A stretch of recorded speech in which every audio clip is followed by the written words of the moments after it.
Hey guys, tonight we begin with the remarkable lives and incredible resilience of medieval peasants, the everyday heroes who, despite the odds, managed to survive some of the coldest and most brutal nights in history, from makeshift insulation tricks to communal sleeping strategies.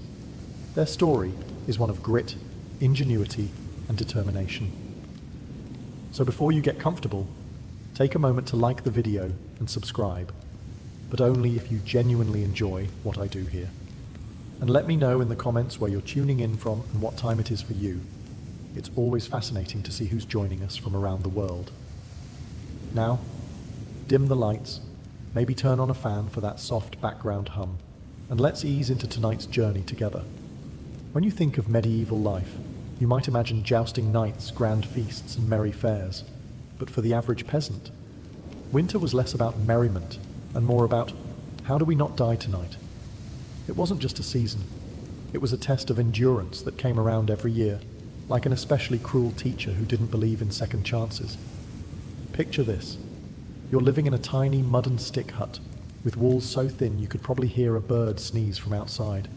No insulation, no windows, unless you count a small hole stuffed with animal skin.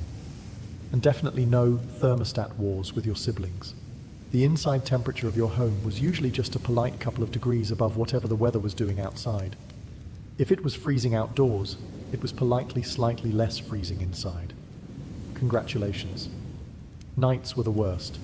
Darkness swallowed everything. The wind howled like an angry ghost, and the fire in the hearth sputtered pathetically, doing its best but mostly just roasting the toes of whoever was sitting closest. If you were on the other side of the room, sorry. You might as well have been camping outside, with worse snacks. Clothing wasn't much help either. Peasants didn't own fancy fur coats or goose-down blankets.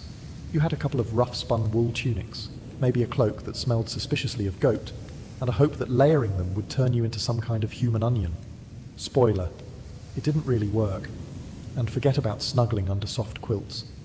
Beds were often nothing more than sacks stuffed with hay or straw, maybe with a few old rushes thrown in for good measure, and bonus, some fleas for extra company. Luxury, thy name is medieval peasant life. The cold wasn't just uncomfortable, it was dangerous. Frostbite, hypothermia, and general freezing to death were constant risks, especially for young children and the elderly. Every morning that you woke up still breathing was considered a minor miracle, and honestly, worth celebrating. Maybe with a slightly less frozen turnip for breakfast. So yes, surviving a medieval winter wasn't about comfort.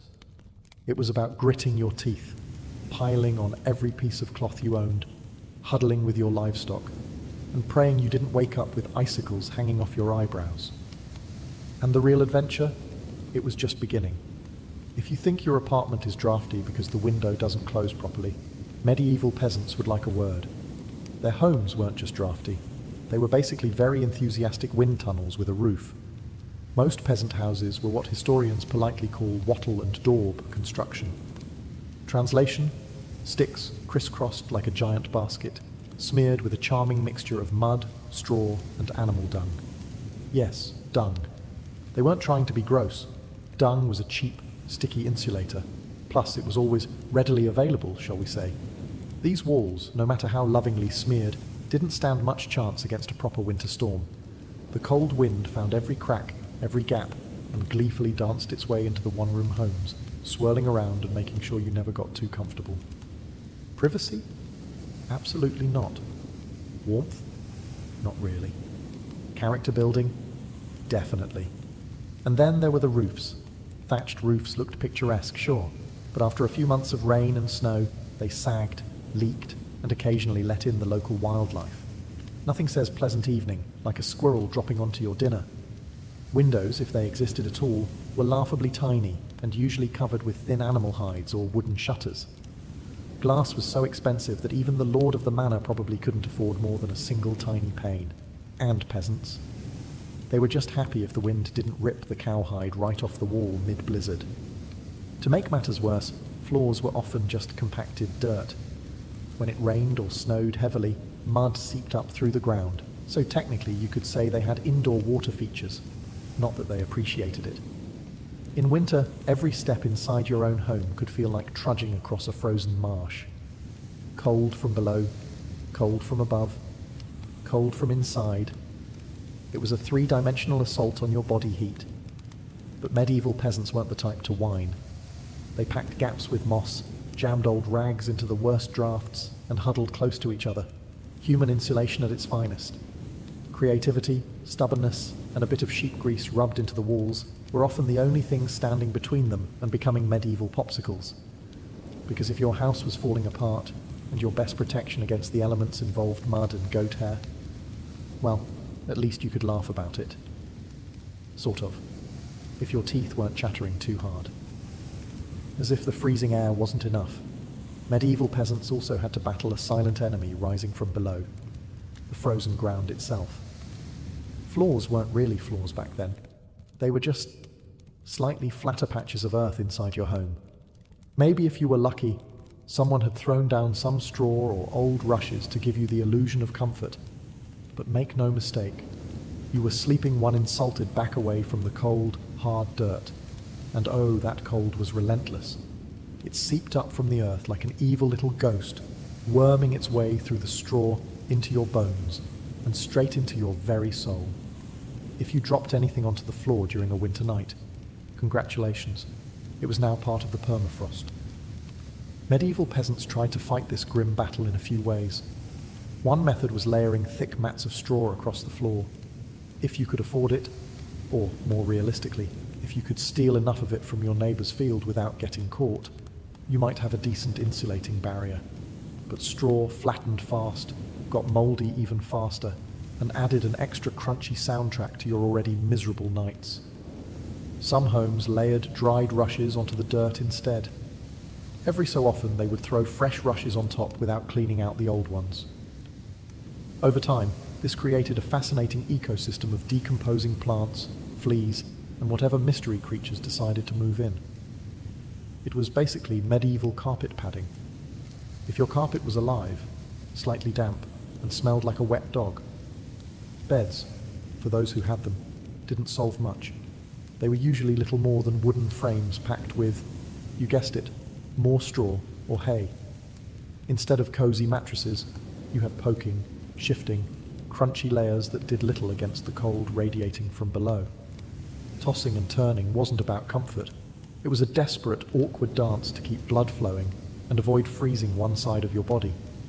The truth is, medieval peasants didn't conquer the icy ground so much as learn to live uncomfortably above it.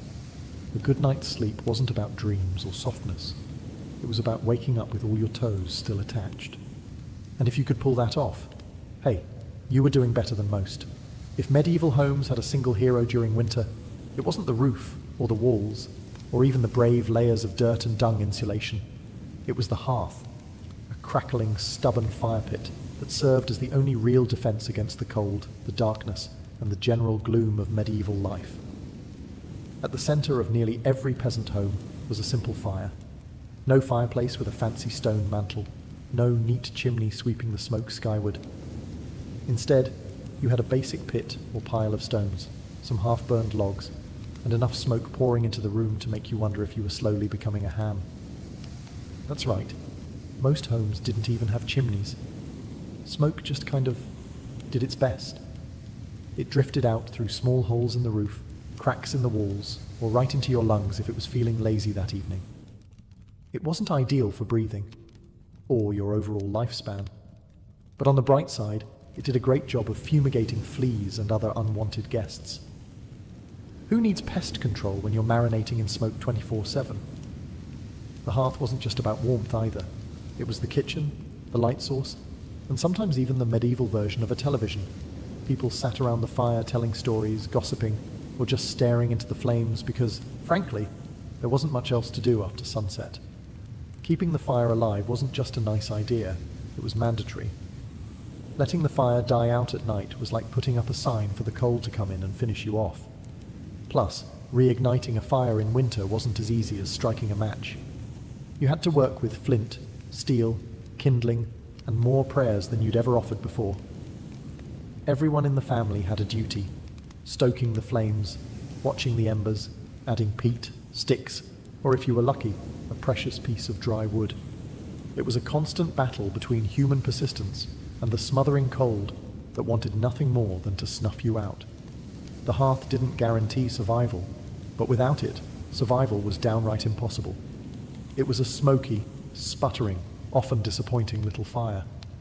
But in a medieval winter, it was the beating heart of hope. If there was one thing medieval peasants feared more than running out of ale, it was letting the fire go out overnight. Without that warm, flickering lifeline, the cold would creep in faster than a tax collector after harvest. And in the dead of winter, restarting a fire from scratch wasn't just inconvenient, it could be deadly. Matches didn't exist yet. Lighters? Dream on. Rekindling a fire meant striking flint and steel together, praying for a single precious spark, and then coddling that spark with tender love and whatever dry kindling you hadn't already burned days ago. Imagine trying to do all this in the freezing dark, half asleep with frozen fingers. Now add a hungry wolf howling in the distance for extra motivation. So peasants got smart. They banked the fire. No, not in a cozy savings account. Banking meant carefully burying the embers under a mound of ash right before bed. The ash acted like a blanket, insulating the glowing coals and keeping them alive, just barely, until morning. If you did it right, you could stroll over at sunrise, poke the pile a little, add fresh wood, and, voila, fire without the frostbite. But if you did it wrong, well, let's just say mornings got a whole lot colder and a whole lot grumpier. Fire banking was an art, passed down from parent to child like a prized family recipe. Everyone had their own little secrets. Some said use dry ash only, others insisted a bit of dampness was key. Some packed the embers tight, others let them breathe. You could practically start a medieval argument just by suggesting a better fire banking method. It was the ancient version of arguing over barbecue techniques, just with slightly higher survival stakes. Sometimes banking the fire wasn't enough. A howling wind might sneak through a crack and snuff it out anyway, or a clumsy sheep might stumble into the hearth. Yes, it happened. That's why some families took turns getting up in the night to check the coals, basically the medieval equivalent of sleepwalking to the thermostat. In the end, fire banking was less about mastering nature and more about buying just a few more precious hours of warmth. And if you woke up to even a single surviving ember, that was your victory, right there, and enough to face another day of battling the cold. In medieval times, the phrase, "the more, the merrier," wasn't just about parties, it was a winter survival tactic. When the fire sputtered and the freezing winds whistled through every crack, there was one surefire source of warmth, each other. And if that meant sleeping cheek to cheek with your entire family, neighbors, livestock, and possibly a very confused goose, so be it. Forget about personal space. Privacy wasn't even a concept. On the coldest nights, the goal wasn't comfort. It was, don't wake up frozen to the floor. Entire households piled into the warmest corner of the house, wrapped in whatever scraps of cloth they could find, and formed what could best be described as a desperate, snoring human lasagna. Younger kids squeezed in between parents, grandparents snuggled under the outer layers, and if Cousin Ethel showed up unexpectedly, well, there was always room for one more. If you were lucky, you got to sleep in the middle, where body heat radiated from all sides. If you were unlucky, you were on the edge, the medieval equivalent of sleeping next to the door of a meat locker, and woe to the person who moved too much during the night. You shift once to get comfortable, and suddenly you've knocked Aunt Maud into the freezing draft by the wall. Congratulations, you're now the family villain. Sometimes even bedding was shared. Communal straw mattress that slowly flattened under the nightly weight of multiple generations. And because hygiene wasn't exactly winning any awards back then, let's just say it wasn't the most fragrant sleeping arrangement. But hey, when it's you versus frostbite, you stop being picky. Body heat wasn't just nice, it was strategic. Some medieval guides even recommended deliberately arranging the strongest, warmest people on the outside of the group, like human shields against the cold. Babies and frail elders were tucked deep in the center, treated like the precious little heat generators they were. This wasn't just about survival, though. Over time, it became part of daily life, part of family bonding. Long winter nights huddled together led to storytelling, singing, and undoubtedly some very interesting conversations muffled under a shared wool blanket. So next time your sibling steals your blanket or your dog hogs the bed, just remember, at least you're not fighting for elbow space between a snoring uncle and a particularly judgmental goat. If you thought modern roommates were a challenge, medieval peasants would like to introduce you to their winter housemates: cows, goats, pigs, chickens, basically anything with a pulse and a little bit of body heat. Bringing animals indoors wasn't just a quirky village tradition, it was vital for survival. Livestock generated warmth, and in a poorly insulated hovel where the wind howled louder than your stomach, every little degree mattered. Plus, if your goat shared a wall with you, it was slightly less likely to get stolen by a neighbor in the dead of night. 2 birds, 1 stinky stone. At night, the house became a chaotic living furnace. Chickens nested in corners, pigs snorted near the hearth, and cows lounged luxuriously against the walls, chewing cud like they paid rent. It wasn't glamorous, far from it. If you've ever been stuck in a car on a summer road trip with someone who forgot to shower, imagine that. But it's a cow, it's winter, and there's literally nowhere else to go. The smells? Legendary. By springtime, the perfume of a shared winter was something fierce. You didn't need to light a candle. Your nostrils were already on a wild ride. But medieval peasants developed a selective nose. They didn't complain much because they knew one uncomfortable truth: the more animals inside, the fewer frozen toes in the morning. Certain animals even had prime spots. Cows, being the biggest and warmest, usually took center stage near the family. Goats were allowed closer in for their warmth, and because goats, being goats, would find a way inside anyway. Chickens roosted in rafters or old baskets, and pigs, well, pigs didn't care. They plopped down wherever they pleased, probably right in the middle of the floor. Of course, sharing your bedroom with livestock wasn't without hazards. Imagine drifting off peacefully, only to be rudely awakened by a chicken deciding your hair makes a good perch, or stepping barefoot into something suspicious. First thing in the morning. Yes, medieval mornings could be full of surprises. Still, despite the noise, the smells, and the occasional hoof to the ribs, peasants understood the simple math. Cold kills, and cows cuddle, whether they want to or not. In the battle against winter's icy fingers, a warm, slightly slobbery cow breath was often the deciding factor between life and death. In medieval winters, fashion wasn't about looking good, it was about not dying. Peasants weren't flipping through the latest trends. They were layering up like they were preparing for battle against the Grim Reaper himself. The rule was simple. If you owned it, you wore it. Sometimes, all at once. First, the basic undertunic, a scratchy, probably not too clean linen shirt. Over that, a thicker woolen tunic, then another, if you had it. Add some leggings that sagged at the knees, a rough cloak draped over your shoulders, and, if you were really lucky, a patched-up sheepskin thrown on top like a prize trophy. Congratulations, you are now approximately 10% warmer and 90% itchier. Boots were a luxury. Many peasants wrapped their feet in layers of cloth or old rags and stuffed them into wooden clogs. If the cold still bit through, well, you just added another rag and hoped you didn't lose a toe. And forget about washing all these layers. Washing your clothes in the middle of winter meant dragging them to a frozen stream, smashing through the ice, and then waiting 2 days for your only shirt to dry, if it didn't just freeze into a tragic shirt cycle. Most peasants wisely decided that smelling like a mix of smoke, sweat, and sheep was a small price to pay for not freezing solid. Interestingly, the dirt and grease buildup had a bonus feature: insulation. That grimy layer locked in body heat. It was like a medieval Gore-Tex jacket, just smellier and far less socially acceptable today. Hats, scarves, and gloves were prized treasures. A simple woolen cap could mean the difference between making it through the night or waking up with hair frozen to the wall. Gloves were often homemade from whatever scraps of leather or fabric people could scrounge, sometimes looking more like sad puppet costumes than anything fashionable. Children were especially swaddled until they resembled overstuffed turnips, waddling awkwardly around the house. The goal was to trap as much precious body heat as possible. Style? elegance? Never heard of them. Warmth was the real medieval flex.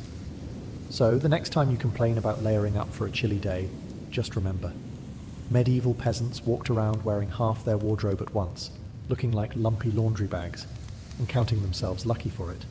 In the medieval peasant playbook, dirt wasn't just something you scrubbed off. It was practically a survival tool. As it turns out, getting grimy wasn't a sign you'd given up on life. It was tactical, strategic, dare we say, genius. See, winter posed a very specific problem: heat loss. Clean clothes, especially freshly laundered linen, were surprisingly terrible at keeping you warm. They were breathable, sure, but when the air temperature hovered somewhere between hypothermia and instant regret, breathable wasn't exactly a selling point. That's where dirt came in. As peasants trudged through day after day without washing their clothing, layers of grime, natural body oils, and good old-fashioned mud began to build up on their tunics, cloaks, and leggings. Over time, this natural armor clogged the tiny gaps in the fabric, making clothes more wind-resistant. It was like medieval weatherproofing, just smellier. Sure, you smelled like a goat who lost a bet, but guess what? You were warm. In fact, some medieval folks believed that washing yourself too often in winter could actually make you sick. Better to keep that protective, holy filth barrier intact. Bathing was rare, laundry even rarer, and soap, when it existed, was reserved for serious occasions, like when the bishop showed up, or maybe right before you died. Adding to the strategy, peasants layered their clothes without changing the ones underneath. You just threw your new layer on top of last month's. Eventually, you became a walking museum of the past 6 weeks. Every stain telling the heroic story of that one time I slipped in the mud but didn't die. To outside observers, medieval peasants might have looked and smelled like they had completely given up on hygiene. But the peasants knew better. That grimy, crusty tunic was a thermal shield against death by frostbite.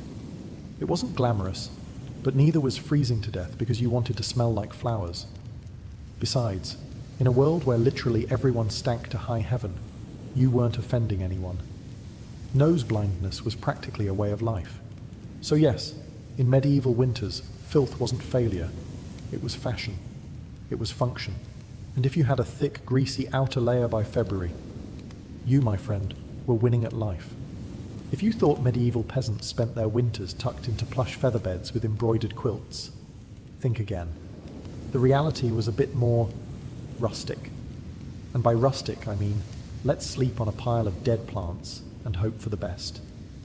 Beds, in the medieval peasant world, were usually a rough wooden frame, if you could afford one, covered with a big sack stuffed full of straw, hay, or old rushes. That's it. No memory foam, no orthopedic support, no five-star hotel experience. Just a crunchy, lumpy, slightly pokey mess that smelled faintly of barnyard and regret. Every toss and turn in the night brought a delightful soundtrack of crinkling straw and the occasional sharp jab from a rogue stork. Some peasants even skipped the wooden frame altogether and just threw the straw straight onto the dirt floor, creating a luxurious, ground-level sleeping experience that modern influencers would probably rebrand as earth-connected slumber. The straw mattresses weren't just uncomfortable, they were temporary. Over time, the straw flattened, grew moldy, attracted bugs, and generally turned into a biological hazard zone. Changing the straw was a big event, usually done a few times a year if you were diligent, or whenever your bed started actively moving without your permission. Rushes were a popular alternative. These long grasses were spread thick on the floor, sometimes mixed with herbs like lavender or rosemary to mask the overwhelming odor livestock aroma of daily life. Fresh rushes smelled lovely for about a day. After that, they became part of the muddy, trampled landscape inside the house, blending seamlessly with dirt, food scraps, and whatever else wandered in. And let's not forget the bedfellows. Fleas, lice, and other charming critters loved straw bedding almost as much as the peasants did. If you woke up scratching more than you slept, congratulations. You were living the authentic medieval experience. Despite the hardships, these humble beds were lifesavers. Piles of straw provided a crucial insulating layer against the frozen earth, and clumping together atop them created pockets of shared body heat, medieval central heating at its finest. So, next time you sink into your soft, supportive mattress, just remember, somewhere out there, a medieval peasant is looking down at you from history, grinning through a mouthful of missing teeth and saying, "Must be nice." When you live in a house made of sticks, mud, and optimism, you quickly learn that winter breezes aren't just a nuisance, they're personal attacks. Medieval peasants didn't just fight the cold from the outside, they fought it from inside their own homes, armed with nothing but whatever they could cram into the cracks. And trust me, there were a lot of cracks. Walls warped, mud crumbled, thatch sagged. The cold seemed to find new places to sneak in every night, like a mischievous poltergeist with a grudge. Sealing up the house became an art form. Peasants stuffed gaps with moss, straw, scraps of old cloth, bundles of dry grass, and sometimes even animal hair. If it was soft, squishy, or vaguely insulating, it was jammed into a hole somewhere. Some particularly determined souls daubed extra layers of mud and dung over the outside of their walls as an annual winter project. Imagine standing there in freezing weather, slapping cold manure onto your own house while muttering, "This is fine, this is luxury." Because in a way, it was. Roof leaks were another battlefield. Thatch, while cheap and plentiful, wasn't exactly waterproof, especially after a few seasons of rain and snow. Peasants would plug holes in the roof with spare bits of cloth, bundles of reeds, or, in moments of true desperation, chunks of turf stolen from the nearest field. Every home eventually started to look like a slightly sad patchwork quilt made by someone who gave up halfway through. Doors, windows, if you had them, you were lucky. But even then, they were little more than wood planks hung by iron nails and sheer stubbornness. Window holes were often covered with animal hides or thick cloth soaked in animal fat to block out the worst drafts, and add a bonus aroma of mystery meat to the living space. Every night was a battle between human ingenuity and the relentless, sneaky cold. One minute you were warm, the next minute a sudden gust would find the one spot you missed, slapping you awake like a frosty hand of doom. Yet somehow, through cleverness, stubbornness, and a refusal to accept slightly frozen as a permanent state of being, medieval peasants patched, stuffed, and muddled their way through the worst winters nature could throw at them, one muddy handful at a time. When the cold bites hard enough to keep you awake at night, medieval peasants had a solution. Don't even try to pretend everyone's sleeping at once. Instead, they developed a survival strategy that today would make any military commander proud: sleeping in shifts. It wasn't some grand, organized system with whistles and roll calls. It was far simpler and much more desperate. Half the household stayed awake, tending to the fire and patching up stray drafts, while the other half curled up under threadbare blankets and hay, trying to catch a few precious hours of half-frozen sleep. The fire needed constant attention. Left alone, it would die down, and restarting it, remember, was about as easy as getting a stubborn donkey to dance. So someone had to be on ember patrol, and since no one wanted to get up once they were finally warm-ish, families rotated shifts. You dozed for a few hours, got elbowed awake, then stumbled over to the hearth to poke, prod, and curse the fire back to life, while trying not to step on a goat. The rotation wasn't glamorous. There were no night vision goggles, no late-night snacks, and certainly no 5 more minutes snooze buttons. Just stiff joints, heavy eyelids, and a growing resentment toward whoever snored loudest during your shift. Children old enough to hold a stick were pressed into service, learning early that in winter, everyone pulled their weight, or froze trying. Grandparents sometimes stayed by the fire longer, both because of their experience and, frankly, because arthritis made lying down and getting up again a monumental event. And when it was your turn to sleep, good luck. With people moving about, animals rustling, wind battering the walls, and the occasional sharp nudge from a sibling who, accidentally, rolled over too hard, getting quality rest was a miracle. Yet despite the exhaustion, the system worked. Sleeping in shifts meant that there was always a set of eyes, and cold, begrudging hands, ready to keep the hearth alive. The embers survived, and by extension, so did the family. So next time you grumble about waking up to adjust the thermostat or let the cat out, spare a thought for the medieval peasant, squinting into a smoking fire at 3 a.m., wondering if toes were really that important after all.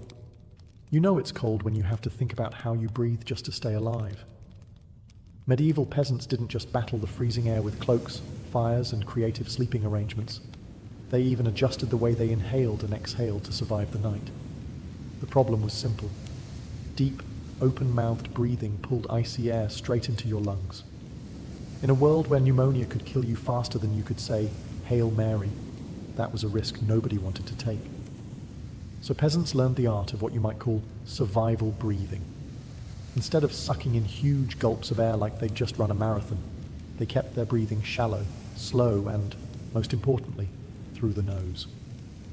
The idea was to gently warm the incoming air a bit before it hit their lungs. It wasn't perfect, but it was better than coughing yourself into the grave by February. If you accidentally took a big mouthful of cold air, congratulations. You just bought yourself a ticket to a week of hacking up bits of what felt like your soul, with no doctors in sight, and grandma treating you with hot onion tea and firm prayers. Some people even tucked parts of their cloaks, shawls, or rags up over their faces while they slept, creating a makeshift breath-warmer barrier. Of course, this also meant you ended up with a damp, slightly soggy fabric patch clinging to your mouth by morning, but hey, it beat freezing from the inside out. Children were taught these tricks early on. Parents would scold little ones for panting like dogs, indoors during the cold months. And honestly, between strict breathing lessons, itchy wool layers, and sleeping next to an aggressively gassy goat, medieval childhood winters were character building on a whole different level. At night, tucked into straw bedding under piles of cloaks, and next to a gently steaming cow, breathing became an art form. Slow, steady, nose only, and as minimal as humanly possible, like some grim medieval version of a yoga retreat, only with more frostbite and fewer inspirational quotes. In the grand survival playbook, it wasn't the flashiest strategy, but it worked. One shallow breath at a time, peasants endured another night in the long, relentless war against winter. In the endless battle against medieval winter, peasants discovered an unlikely secret weapon: a full stomach. Turns out, one of the best ways to fight off the cold wasn't another scratchy wool cloak. It was stuffing yourself with something hearty and heavy right before bed. Calories meant warmth. The more your body had to digest, the more it heated itself up doing the work. It's basic medieval thermodynamics. Eat a heavy meal, generate internal heat, and maybe, just maybe, survive until morning without turning into a peasant-shaped popsicle. So what did medieval peasants pile onto their plates before a long, freezing night? Think thick stews, heavy with root vegetables like turnips, onions, and parsnips. Grains were lifesavers too: oat porridge, barley gruel, or dense, chewy rye bread. If you were especially lucky, say, after a festival day or a generous slaughter, you might even get a hunk of salted pork or a slice of dried sausage thrown into the pot.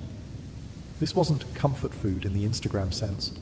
No delicate presentation, no artisanal garnishes.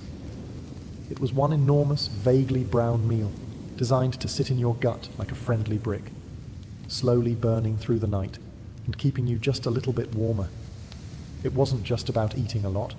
It was about eating smart. Foods that took longer to digest provided a slow, steady trickle of warmth. Fatty foods were particularly prized, not just for the energy they provided, but because fat burns slower than lean meat. A belly full of stew, bread, and a questionable amount of lard. Peak medieval winter luxury. Parents made sure even the pickiest children ate heartily. Nobody cared if little Thomas didn't like turnips. You ate the turnips, or you shivered through the night thinking about how much you missed the turnips. Harsh but effective parenting, medieval style. Of course, heavy nighttime eating came with its own hazards. You might be warmer, but you were also risking a night of vivid, bizarre dreams, fueled by a stomach trying desperately to process an entire field's worth of cabbages. Was it worth it? Absolutely. Because in the end, peasants weren't aiming for a Michelin star meal. They were aiming to survive. And if that meant going to bed full, bloated, and breathing gently through your nose next to a steaming cow, well, that was just another night in the ongoing quest to see another frosty sunrise. Long before electric blankets and fancy heated mattress pads, medieval peasants had to get creative if they wanted a little extra warmth at bedtime. And that's how the humble haybox and the ever-glamorous heated stone became winter's unsung heroes. Let's start with the haybox. It sounds rustic, and it absolutely was, but the idea was pure genius. Peasants would take a sturdy wooden box, line it thickly with hay, and use it to store food that had been cooked earlier, keeping it warm for hours. Leftover stew, hot porridge, toss it into the haybox, cover it up, and it stayed hot enough for a late-night snack without needing to risk reigniting the fire. Medieval slow cookers, basically. But peasants didn't just stop at food. They realized if hay could trap the heat from a stew pot, it could also trap the heat from something even better: rocks. Enter the era of the heated stone. Before heading to bed, someone, probably whichever unlucky child lost the family argument, would grab a flat stone and chuck it into the heart of the hearth fire. After roasting it until it was nearly too hot to touch, a fine line between helpful and third-degree burn, they'd fish it out using a stick or some old tongs. The stone, still radiating blissful warmth, would be carefully wrapped in rags, tucked into an old piece of cloth, or jammed into a clay pot, then slipped under the hay in the mattress or down at the foot of the bed. A medieval heating pad, ready to do battle against the frozen earth. Of course, there were risks. If you didn't wrap the stone properly, congratulations. You now had a small, localized house fire. And if you dropped it on your foot, well, let's just say winter injuries weren't always caused by slipping on ice. But when everything went right, that stone provided precious, comforting warmth that could last for hours. It wasn't luxurious, but when you lived in a half-frozen hut, luxury was defined as not waking up with icicles dangling from your nose. In the grand arsenal of medieval winter survival, a hot rock tucked into some hay might not sound glamorous, but for peasants clinging to whatever heat they could find, it was a tiny miracle. In a medieval peasant's home, the hearth wasn't just where you cooked dinner. It was practically a family member. A temperamental, smoky, sometimes uncooperative family member, sure, but still absolutely essential to survival, especially when it came time to sleep. The closer you were to the fire, the better your odds of waking up unfrozen. That meant sleeping arrangements were less about personal preference and more about strategic positioning.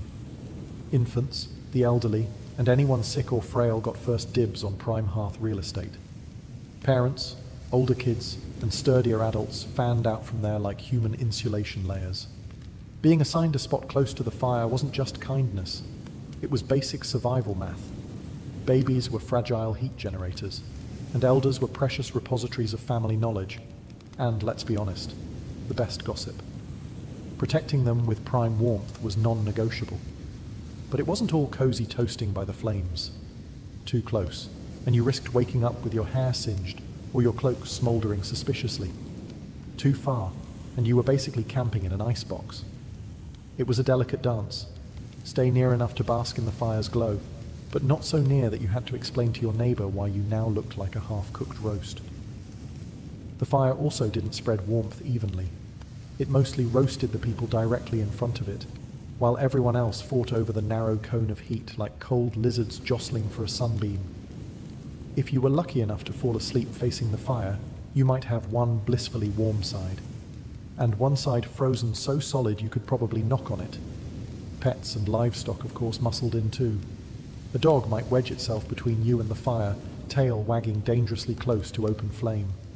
Chickens sometimes perched perilously on hearthstones, clucking softly into the night like tiny feathery guardians of warmth. Every crackle of the logs, every shift of glowing embers was a tiny promise. You're still alive, you're still warm, for now. And so peasants drifted into uneasy sleep, lulled by the fire's pops and hisses, each breath forming small clouds in the frigid air beyond the fire's fragile circle. It wasn't perfect, it wasn't comfortable, but it was life, clinging to warmth by a thread of glowing coals. In the medieval world, no one survived winter alone, unless they wanted to become a very stylish frozen statue by January. Survival wasn't just a family affair. It was a village project, a messy, muddy, loud collaboration where everyone's warmth and life depended on everyone else. The peasants knew that in the dead of winter, a strong fire and a pile of hay could only do so much.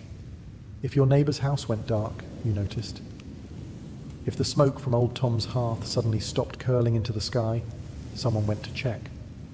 And not just because Tom owed you a chicken, though that might be part of it, but because community meant survival.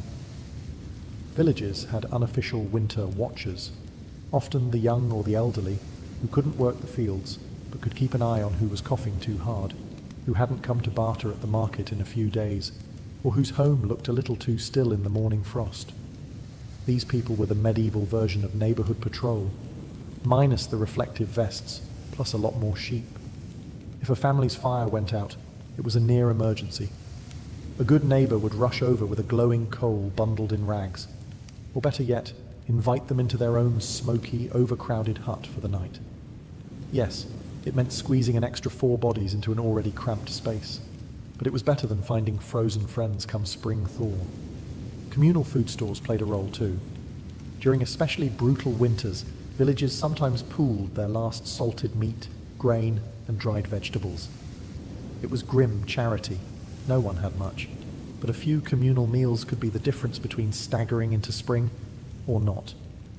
Even children understood the stakes. They helped deliver wood, shared embers, and ran urgent messages when someone needed help. No one was too small or too tired when winter came knocking. Sure, medieval villages weren't all sunshine and hugs. Feuds happened, disputes over land, goats, or who borrowed whose good cooking pot never really went away.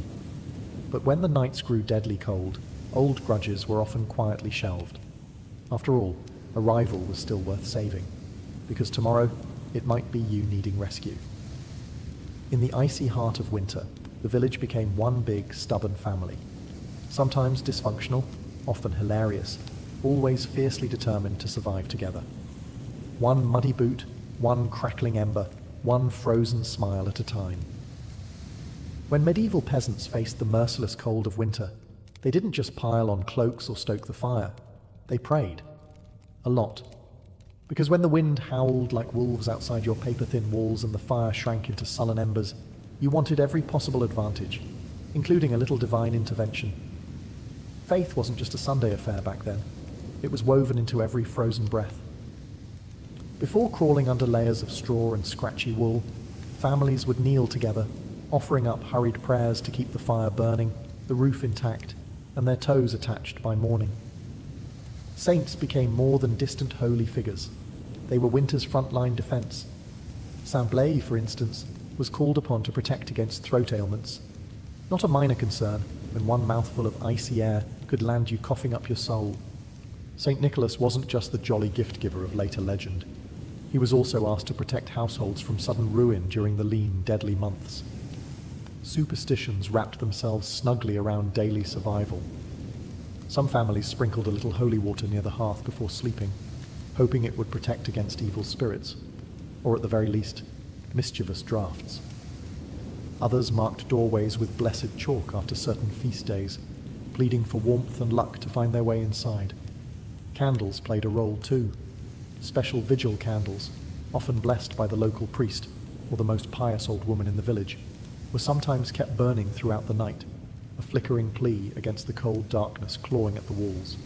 And of course, no serious winter prayer session was complete without a few promises.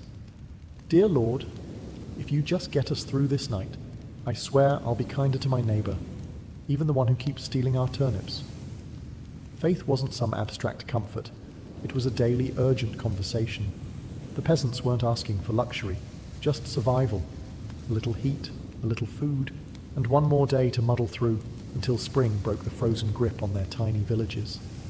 It was simple, raw hope, whispered into the smoky rafters, tangled in breathless prayers, and tucked under itchy blankets, that somehow carried them through the endless, merciless nights of winter. For all the ingenuity, prayers, and stubbornness medieval peasants threw at winter, the truth was chilling. Sometimes it wasn't enough. And when winter won, it didn't just take a few unlucky souls. It took entire families, whole villages, vanishing them into silence beneath a heavy shroud of snow and ice. Some winters were particularly cruel. like the infamous Great Famine Winter of 1315, when rains destroyed crops, livestock starved, and freezing temperatures turned an already brutal existence into a slow, grinding disaster. People were so desperate that stories whispered of eating shoe leather, bark, and, in the most horrifying cases, each other. Failure to keep the fire alive wasn't just an inconvenience, it was often a death sentence. Without the hearth's meager warmth, families huddled together for the final time. Neighbors would sometimes stumble across whole households in spring, bodies still locked in one another's frozen embrace, as if trying to share just a little more heat until the very end. Houses themselves could collapse under the weight of heavy snow or battering ice storms. A roof giving way in the middle of a frozen night wasn't just catastrophic, it was often fatal. Dragging yourself through thigh-deep snow to beg shelter from neighbors wasn't a guarantee either, especially if those neighbors were already stretched to the breaking point. Disease loved the cold too. Starvation weakened the body, and cramped, smoky homes turned into breeding grounds for pneumonia, bronchitis, and other deadly infections. A simple cough in December could easily be a funeral by January. And then there was the quiet horror: frostbite. Fingers, toes, even ears blackened and died while still attached to their owners. Some villagers survived winters at the cost of their limbs, a grim badge of honor that said, "I made it through, but winter took a piece of me." Yet what's most haunting isn't just the death, it's the eerie normalcy of it. People accepted that each winter, some among them wouldn't see the thaw. Death wasn't unexpected. It was just another neighbor at the door, wrapped in frost, waiting its turn. Even amid the bitter cold and constant threat, medieval peasants pressed on, stubborn, grieving, clinging to life. Because as long as there was one ember left in the hearth, one breath hanging in the frozen air, there was still a fight worth fighting. When we look back at medieval peasants, those muddy, frost-bitten survivors of endless winters, it's tempting to see only their hardships, the cracked hands, the frozen toes, the smoke-choked huts. But buried beneath all that struggle is something far more powerful, a legacy of raw, stubborn ingenuity and unbreakable endurance. They didn't have central heating, thermal jackets, or cozy memory foam mattresses. They didn't even have the luxury of assuming they'd survive until spring. But what they did have, and what they left behind, was the blueprint for resilience. Every hay-stuffed mattress, every hand-banked fire, every moss-crammed wall gap was a testament to human creativity under pressure. Faced with impossible odds, they didn't collapse in despair. They adapted. They learned from the land, from each other, and from the bitter lessons carved by each brutal winter. Their communities were built on more than shared land. They were built on shared survival. They taught each other to watch over the sick, to pool resources when food ran low, to trust that helping a freezing neighbor today meant someone might help you tomorrow. They lived by the understanding that no one beats winter alone. Their faith, too, was a kind of endurance. They wove prayers into their daily lives, not just out of fear, but out of hope. Fragile, stubborn hope that tomorrow might be a little warmer, a little brighter. Hope that after 100 dark nights, spring would come again, and life would find a way to push through the frozen ground. And somehow, it did. Because of their sacrifices, because of their unglamorous victories, surviving one more night, one more storm, future generations thrived. Bit by frozen bit, they pushed humanity forward, enduring winters their ancestors could barely survive, until warmth and comfort became common expectations instead of distant dreams. Their blood, sweat, and ingenuity are stitched invisibly into the lives we live now. Every cozy blanket, every warm house, every lazy winter evening spent sipping tea under soft lights. All of it is the end result of countless medieval peasants refusing to give in to the cold. So the next time the wind howls outside your double-paned window, maybe spare a thought for them. The nameless, fearless ones who turned shivering survival into a living legacy. One ember, one breath, one stubborn heartbeat at a time. Anne Boleyn didn't come into the world with a crown on her head or armies at her feet. Born around 1501, likely at Blickling Hall or Hever Castle, She was the daughter of Thomas Boleyn, an ambitious diplomat, and Elizabeth Howard, a noblewoman with powerful family ties. In the grand scheme of Tudor society, Anne's birth barely stirred a ripple. Yet from these modest beginnings, something extraordinary was taking root, a life that would one day tilt the course of English history. From an early age, Anne was set apart not by her wealth, but by her mind. She was clever, spirited, and, by all accounts, magnetic. Recognizing her potential, her family sent her abroad to the continent, where her education truly began. First, she served Margaret of Austria in the glittering court of the Netherlands, an experience few English girls could dream of. There, Anne absorbed the art of diplomacy, refined manners, and the subtle dance of European politics. But it was in France that Anne's brilliance was truly polished. She spent years in the sophisticated courts of Queen Claude and Queen Marguerite of Navarre, learning the language of influence, elegance, flirtation, wit. While other young women perfected their embroidery, Anne mastered conversation, intrigue, and the art of commanding attention without ever seeming to seek it.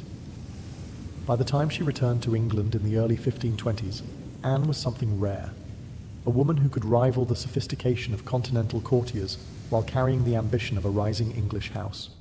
She wasn't a classic beauty, even her admirers admitted as much, but she was arresting. Dark eyes that sparked with intelligence, a quick, musical voice, a way of moving that suggested purpose just barely concealed beneath layers of courtly grace.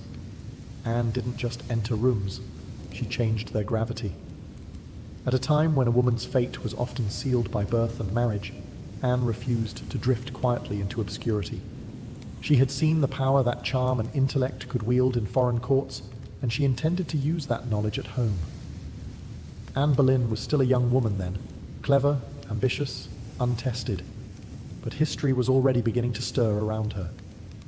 The girl who returned to England was no longer just Thomas Boleyn's daughter. She was a player in a larger game, one that would soon engulf the crown itself.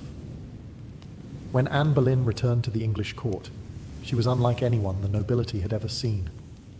In a world full of pale-faced, modest English roses, Anne was a thunderstorm, electric, unpredictable, impossible to ignore.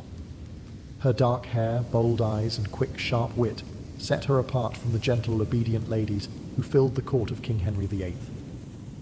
At first, she played the role expected of her, a maid of honor to Queen Catherine of Aragon. But even in the Queen's shadow, Anne's presence flickered like a candle too bright to snuff out. She danced gracefully, spoke French with the ease of a native, and laughed with a confidence few women dared display. Men noticed. Women gossiped.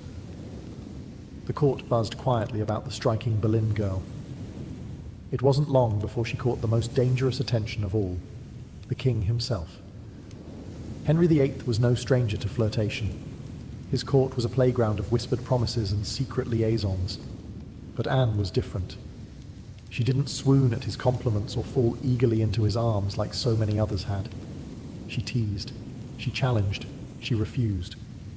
Henry, a man used to instant adoration, was captivated. The more Anne held him at arm's length, the deeper he fell. Letters passed between them, filled with declarations of love, frustration, longing. Henry offered her the role of royal mistress, the most powerful, unofficial position at court. Anne, astonishingly, said no. She would not be just another conquest, a forgotten mistress lost to time. If Henry wanted her, he would have to make her his wife. It was a gamble so audacious that it stunned the court. After all, the king was already married. His queen, Catherine, was beloved by the people and fiercely protected by her nephew, the Holy Roman Emperor. The church itself would have to be defied for Henry to claim Anne. But Anne didn't flinch. She had lived in the courts of Europe, where queens wielded soft power from behind lace fans and painted smiles. She knew ambition was a dangerous game, but it was a game she intended to win. Standing in the candlelit halls of the English court, Anne Boleyn made her choice, not to be merely admired, but to change her destiny, and England's, forever. What began as an intense flirtation between King Henry VIII and Anne Boleyn soon spiraled into a national crisis. Henry wasn't merely besotted, he was obsessed. and in his obsession he was willing to tear apart everything England had known for centuries. The king's desire to marry Anne hit a small snag, namely he was already married to Queen Catherine of Aragon. Catherine, dignified and resilient, refused to quietly step aside. She had been Henry's faithful wife for 2 decades, and in the eyes of God and the English people, she was the rightful queen. Divorce wasn't just scandalous, it was almost unthinkable. But Henry was determined. He convinced himself, and tried to convince everyone else, that his marriage to Catherine was cursed because she had once been married to his brother, Arthur. Never mind that the Pope had granted special permission for their union years ago. Henry now insisted that his soul was damned unless he annulled the marriage. Anne, for her part, knew better than to appear too eager. She kept herself just out of reach, alternately encouraging Henry's hopes and maintaining her distance. Every glance, every word was measured. She wasn't merely aiming for marriage, she was positioning herself to become Queen of England. The court erupted into whispers and factions. Some noble families eagerly courted Anne's favour, seeing the winds of power shifting. Others clung fiercely to Queen Catherine, horrified at the idea of Anne replacing her. Diplomats wrote desperate letters back to Rome. Foreign monarchs threatened retaliation. Henry's own advisers shifted uneasily, sensing the ground trembling beneath their feet. As months turned into years, Henry's frustration grew. He bombarded the Pope with petitions, maneuvered his lawyers into finding loopholes, and slowly began to realize that the Church would not bend easily. Catherine had powerful allies, including her nephew, Emperor Charles V, the most powerful man in Europe. Still, Henry pressed on, defying advice, tradition, and increasingly, the law itself. His courtship with Anne had become something far greater than personal desire. It was now a challenge to the very structure of England's political and religious life. Anne wasn't just capturing a king's heart. She was dragging an entire kingdom into uncharted waters. A dangerous game had begun, and there could be no turning back. After nearly 7 agonizing years of maneuvering, scandal, and diplomatic chaos, Anne Boleyn's gamble paid off. In January 1533, she secretly married Henry VIII, a bold move, given that he was still, technically, married to Catherine of Aragon in the eyes of the Pope and much of Europe. By June, Anne was crowned Queen of England in a lavish ceremony at Westminster Abbey. It should have been the crowning moment of her life, but the atmosphere was far from universally joyful. The people of London watched with wary eyes. Some cheered, others muttered prayers for Queen Catherine. Many wondered if this new queen, with her French manners and daring spirit, was a blessing or a curse. Anne entered her queenship not as a beloved figure, but as a storm. Unlike Catherine, who embodied traditional English values of humility and piety, Anne was dazzling, provocative, and politically savvy. She wore bold colours, commanded the court with sharp intelligence, and made powerful enemies with breathtaking speed. Her position, while seemingly secure, was also terrifyingly precarious. Everything rested on one thing: providing Henry with a male heir. Anne knew this as keenly as anyone. She was not merely Henry's lover anymore, she was the hope of a dynasty. Early in her pregnancy, Anne and Henry were elated, certain the child would be a boy. But in September 1533, Anne gave birth to a daughter, Elizabeth. To Anne's credit, she masked her crushing disappointment with grace, insisting the next child would surely be a son. Henry, however, was less composed. His eyes, once full of adoration, now flickered with doubt. Still, for a time, Anne's star burned brightly. She reshaped the English court in her image, elevating her family to unprecedented heights and becoming the first queen in English history crowned with the sacred oil usually reserved for kings. Her influence was vast. Foreign ambassadors sought her favour. Courtiers reshuffled alliances to be in her good graces. The once obedient Henry began moving England officially away from Rome, creating the Church of England with himself at its head, all so that Anne's crown could not be questioned. Yet even in her triumph, dark clouds gathered. Friends whispered behind their hands. Rivals circled, waiting. And Henry, fickle and restless, was already beginning to look beyond the brilliant woman who had rewritten the kingdom for him. Anne had won the throne. but keeping it would demand more than charm, ambition, or even love.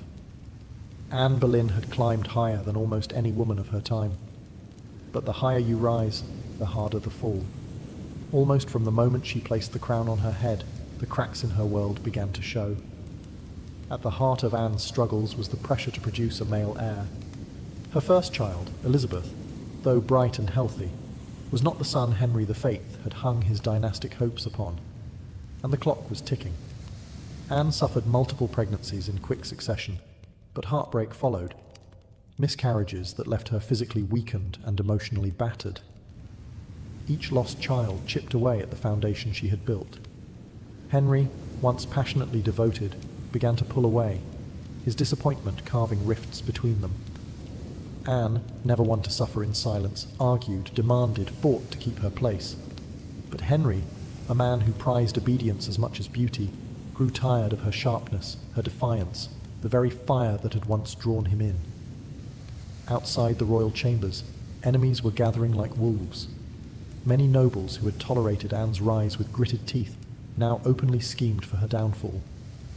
Catherine of Aragon's supporters never forgave Anne for what they saw as theft and sacrilege. Even commoners whispered against her, calling her the Great Whore, blaming her for the schism with Rome and the heavy-handed changes that followed. And then came Jane Seymour, quiet, demure, everything Anne was not. Jane captured Henry's wandering attention just as Anne's influence began to wane. Where Anne had dazzled him with brilliance and challenge, Jane offered soothing compliance. It was a dangerous shift, and Anne, perceptive as ever, saw it happening. She tried to reclaim her position, lavishing attention on Henry, promising more sons, begging for patience. But the king, ever fickle, had already begun imagining life without the woman for whom he had once torn a kingdom apart. Anne's political enemies, including Thomas Cromwell, once her ally, sensed the changing tide. They began laying the groundwork for a campaign of destruction, quietly gathering accusations, rumors, and witnesses. The woman who had played the dangerous game of ambition so masterfully was now losing ground. Anne had won her crown through cunning and courage. But in the brutal, shifting world of Henry's court, past victories meant little. Only fresh success mattered, and Anne's enemies were sharpening their knives. The queen who had shattered a kingdom would soon see how quickly a kingdom could shatter her. Anne Boleyn's enemies didn't attack her with armies or swords. They came with whispers, secrets, and carefully sharpened lies. In the back rooms of court, betrayal was brewing, silent, patient, deadly. Thomas Cromwell, once Anne's greatest ally in the English Reformation, had turned against her. Their alliance had been built on mutual ambition, but now their interests clashed. Anne wanted reforms to help the poor and limit the power of greedy nobles. Cromwell wanted stability, favour with Henry, and no interference. Anne's boldness had made her dangerous, and in Henry's fickle heart, love had curdled into irritation, suspicion, and cold detachment. Anne had few true friends left.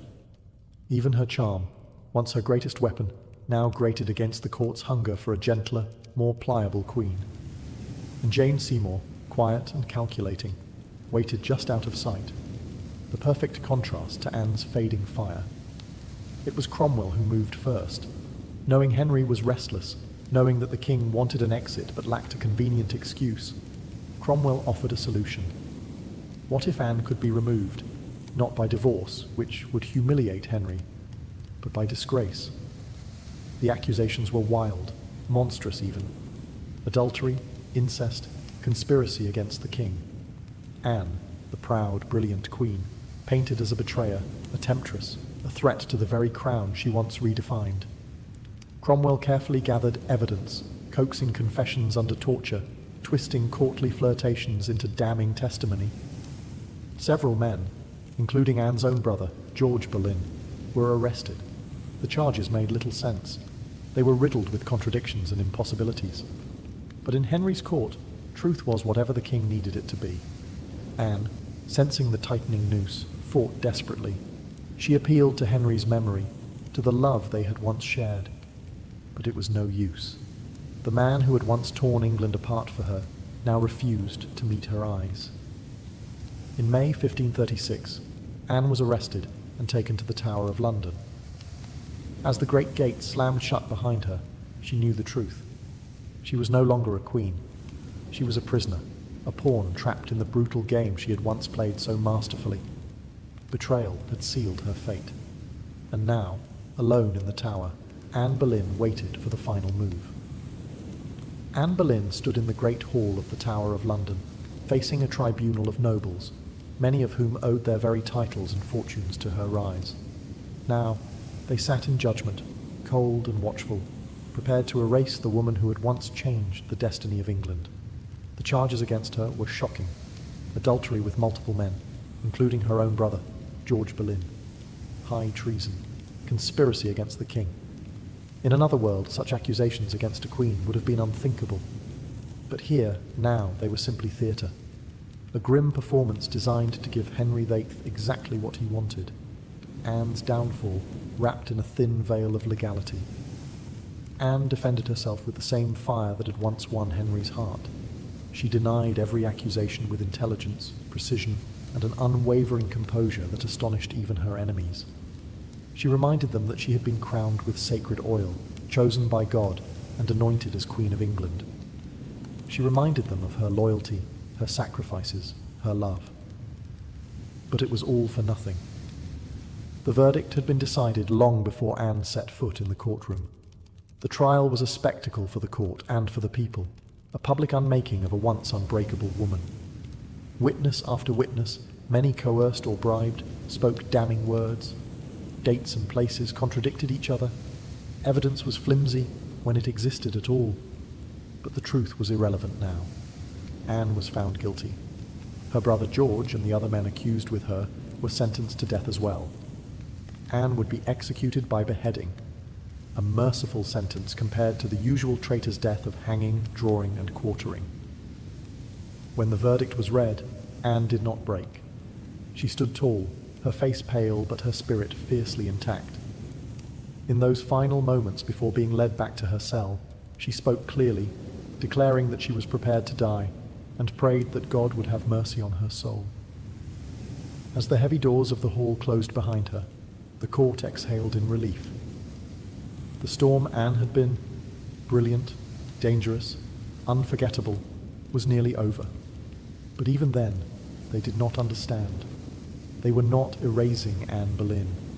They were immortalizing her, in betrayal, in tragedy, and in legend. After her trial, Anne Boleyn was returned to the Tower of London, not as the triumphant queen who had once commanded England, but as a condemned prisoner awaiting death. Yet even facing the end, Anne refused to crumble. In the cold, echoing halls of the tower, Anne prepared herself. She spent hours in prayer, kneeling on the hard stone floors, her hands clasped tightly, her voice steady. She confessed to no crimes because she believed she had committed none. She was not afraid to die, she said, but she prayed that her death would bring peace to the kingdom, and perhaps mercy to her little daughter, Elizabeth. Her ladies-in-waiting, those few who had stayed loyal, wept in private. Anne comforted them instead of the other way around. She joked bitterly at times, that she would be remembered as a queen who had lost her head. In her dark humour was the stubborn spark that had made her unforgettable. Henry VIII, meanwhile, showed no sign of mercy. He had already turned his attention to Jane Seymour. Even before Anne's execution date was finalised, Henry was arranging his next marriage. For Anne, this final betrayal, from the man who had once torn down a kingdom for her, must have been the deepest cut. On May 18th, 1536, Anne was told she would die the next morning. She slept little that night. Instead, she spent her final hours in prayer, asking God for forgiveness for all who had wronged her, and perhaps for herself, for the ambition and pride that had led her here. Henry, with a flicker of royal kindness, had arranged for a French swordsman to carry out the execution, faster, cleaner, less brutal than an axe. It was a small mercy, bought perhaps more for the king's conscience than for Anne's comfort. At dawn, Anne dressed carefully for her final moment. A dark grey gown of damask trimmed with fur, a crimson kirtle beneath, colours of dignity, of sacrifice. She pinned up her dark hair, and tucked it beneath a simple cap, ready to face the blade with grace. As the tower's cold morning mist curled around the courtyard stones, Anne Boleyn, queen, mother, survivor, fighter, stepped forward. There would be no tears, no pleas, only a final act of courage in the face of history's judgment. Her end was near, but her story was just beginning. On the morning of May 19, 1536, Anne Boleyn ascended the scaffold built within the Tower of London's walls. A small crowd gathered, courtiers, guards, a few witnesses, all wrapped in silence, as if even the stone walls held their breath. Anne stood tall, her grey gown fluttering slightly in the cold morning breeze. She looked thinner than she had at court, her face pale but calm. There were no hysterics, no broken sobs. If anything, she faced death with the same fierce dignity that had once shaken a kingdom to its knees. She spoke briefly, carefully choosing her final words. She did not accuse. She did not defend herself. She prayed for the king's health and prosperity, the very man who had abandoned her. In those final moments, Anne offered the world not a confession, but forgiveness. Her courage stunned even those who had come to see her fall. The French executioner, brought specially to ensure a swift death, stepped forward. Anne knelt upright, her hands folded in prayer, her eyes lifted toward the heavens. A small white cloth was tied around her eyes. She remained still. The sword flashed once, silent, swift, and Anne Boleyn, queen, mother, history maker, was no more. She was buried quickly in an unmarked grave within the tower grounds, laid to rest in an arrow chest because no proper coffin had been prepared for her. A queen once crowned in gold, now left to vanish without ceremony. Yet Anne's story didn't end in that cold grave.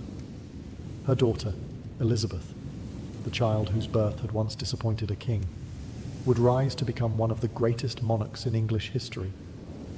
Elizabeth I, the Virgin Queen, whose reign would see the flowering of English art, power, and global influence. A queen who inherited her mother's fierce spirit, sharp mind, and unyielding resilience. Anne Boleyn changed the course of England forever. Her ambition helped trigger the break with Rome and the birth of the Church of England. Her fall showed the world that even queens could be cast aside. Yet through her blood, through Elizabeth, Anne's legacy blazed brighter than any crown she had worn in life.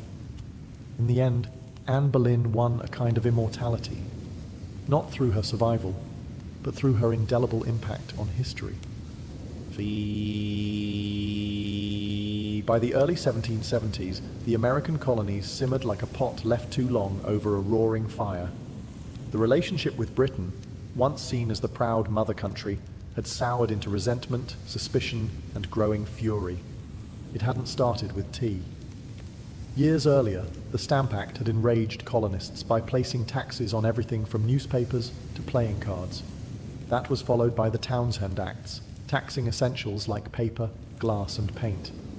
Each new law, passed thousands of miles away by a parliament in which the colonists had no representation, was like another spark landing in dry brush. At first, the anger showed itself in polite petitions and fiery pamphlets. Colonial assemblies drafted formal protests. Merchants organized boycotts. Writers like Samuel Adams and John Dickinson filled newspapers with passionate arguments about liberty and rights.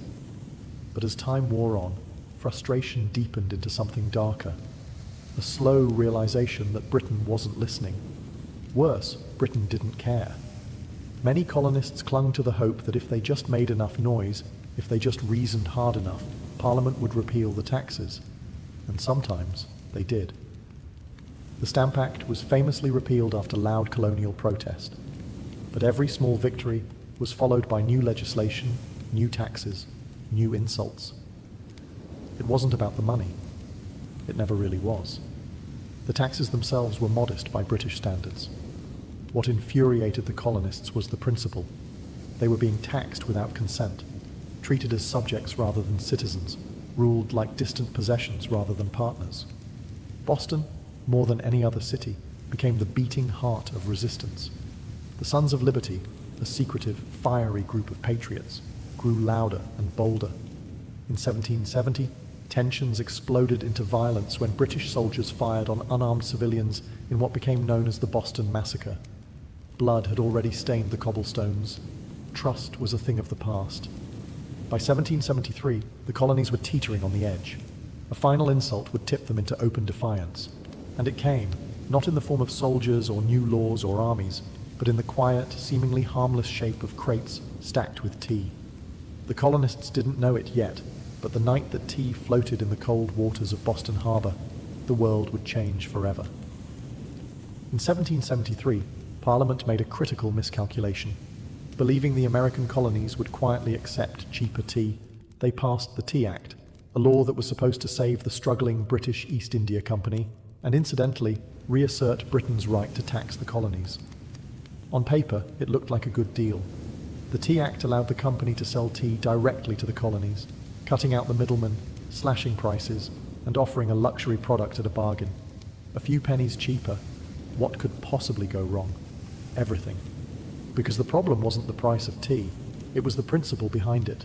The Tea Act left the hated tax on tea firmly in place. Accepting the tea, even at a discount, would mean acknowledging Parliament's right to tax the colonies without their consent.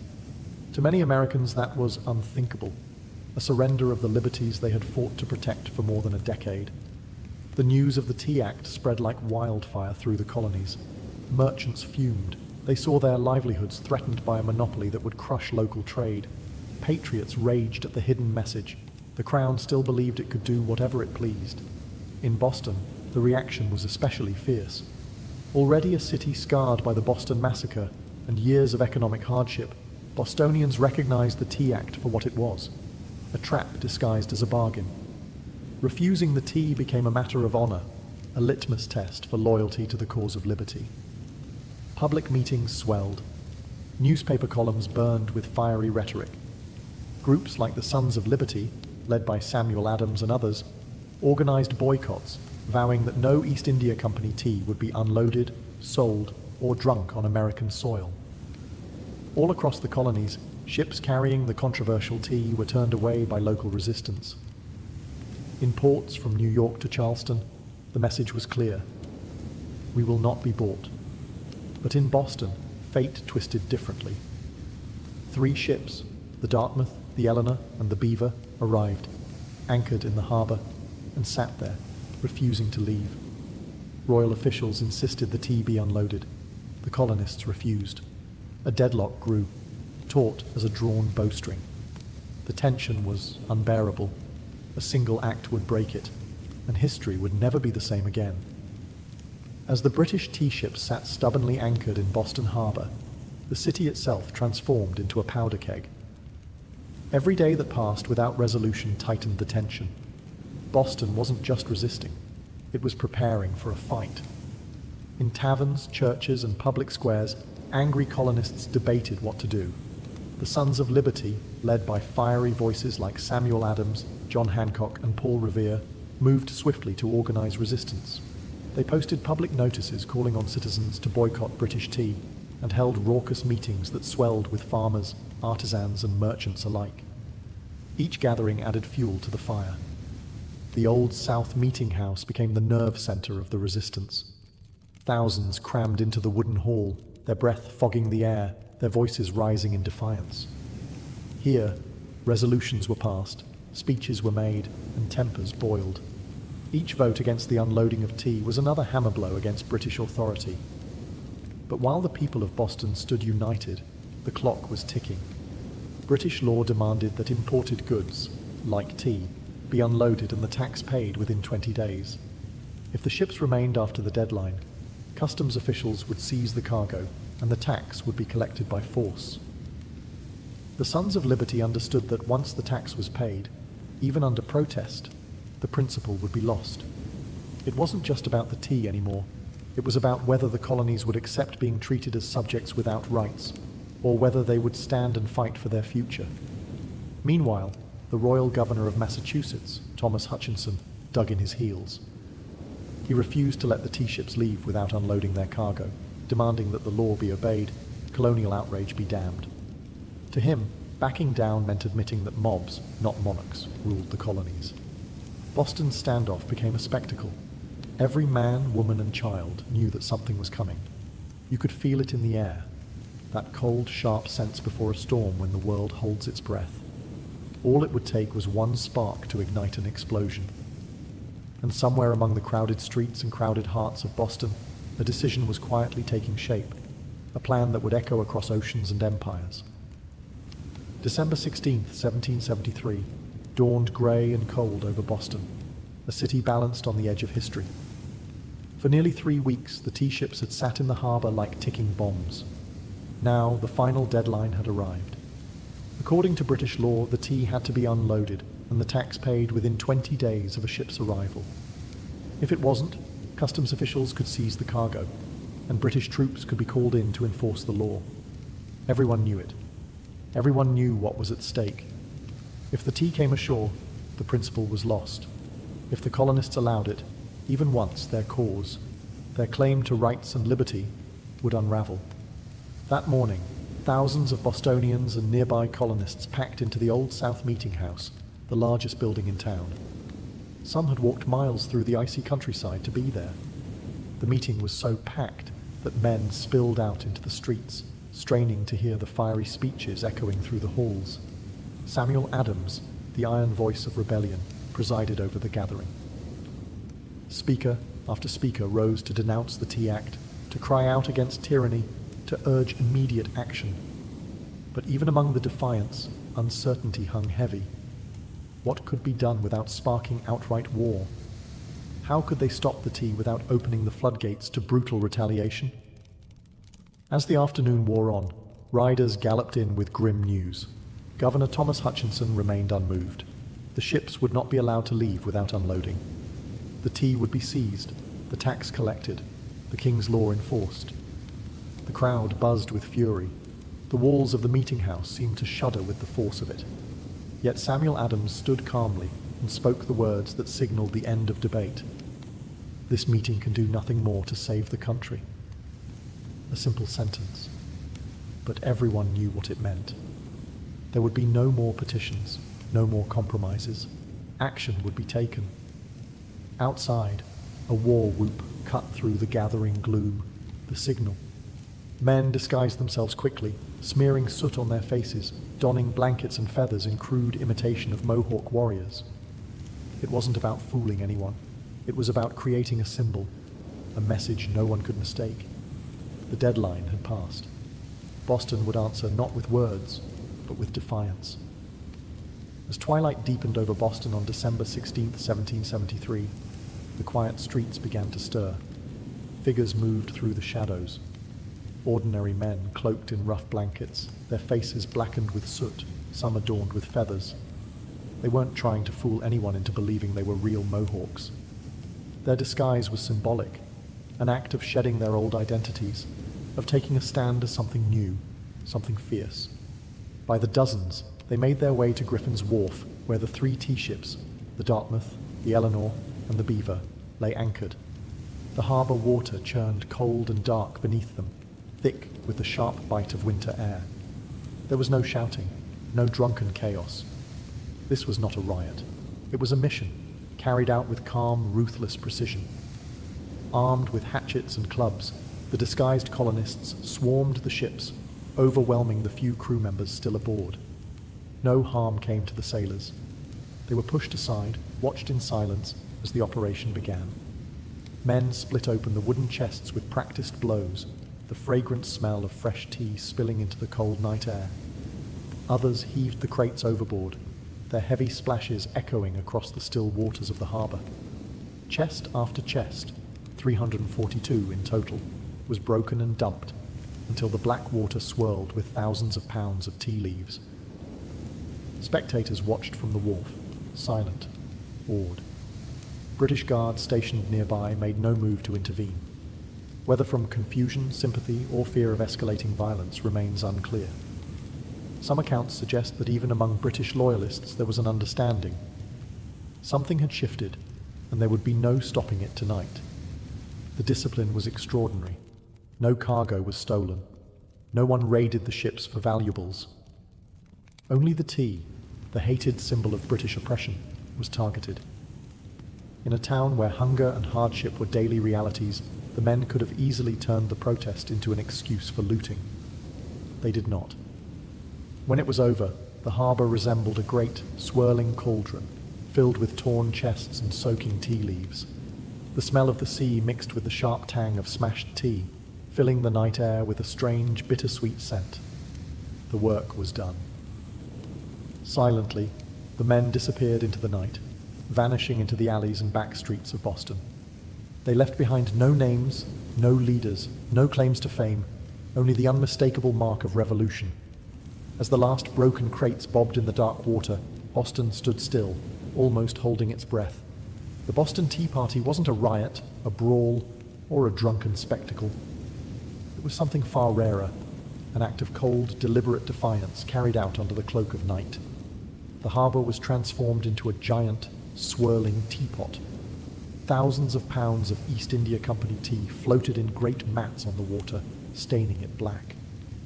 Some colonists, curious and rebellious, scooped handfuls of soaked leaves from the harbour, only to be chastised by the Sons of Liberty patrolling the docks.